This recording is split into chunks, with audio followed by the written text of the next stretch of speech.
Ilang araw na nga ako nag-crave dito sa chicken macaroni salad, mga sis. Mapapa-craving satisfied ka nga, mga sister. Kaya tara, samahan mo ako and spend another day with me as 27-year-old public school teacher, small multi-shop owner, wife, and a mom, and back with another mini vlog. So, habang pinapakuluan ko nga yung macaroni, mga sis, and yung chicken na ilalagay namin dito sa chicken macaroni salad, para matawag ng chicken macaroni salad, kailangan may chicken char.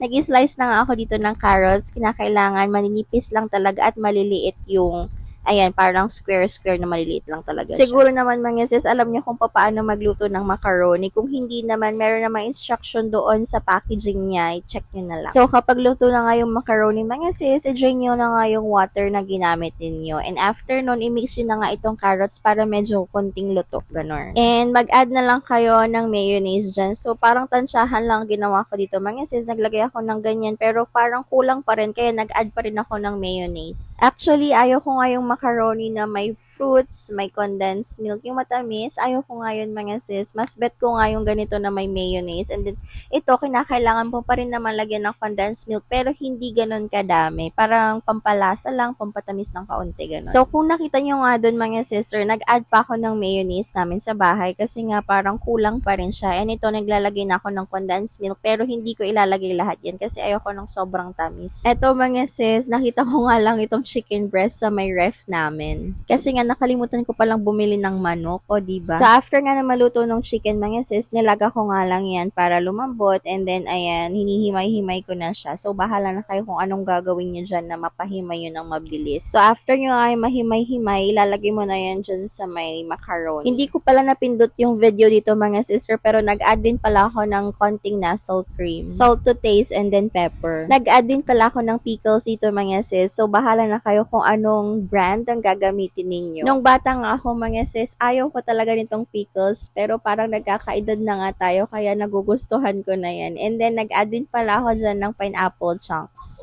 And after ko nga gumawa, mga sis, taste test na tayo. O diba, for the happy ang person dyan, napapasayaw pa. Actually, hindi nga ito taste test, mga sis, kasi nakailang subo nga ako dyan. Kayo, ano bang ginagawa nyo sa macaroni? Do you like it with fruits, with chicken, with ham, or what? Share nyo naman yung ingredients nyo, mga sis. Actually, gumawa na ako agad niyan after kong mag-grocery and after ng school, after ng work, mga sis. Kaya for the haggard na ako dyan sa video na yan. Pero dahil masarap yung chicken macaroni salad, nag-crave ako. Kaya ayan, for the video tayo. And kung gagawa nga kayo ng chicken macaroni salad, don't forget to comment, mga sis, kung ano ba ang lasa ng ginawa ninyo. And favor naman, mga sis, pa-comment naman kung hanggang saan naabot itong vlog ko, itong video na ito. Just comment your municipality and your province. And it would really help me if you'll react, leave a comment, and share this video. So, ayun lang for today's video. Thank you guys for watching. Bye!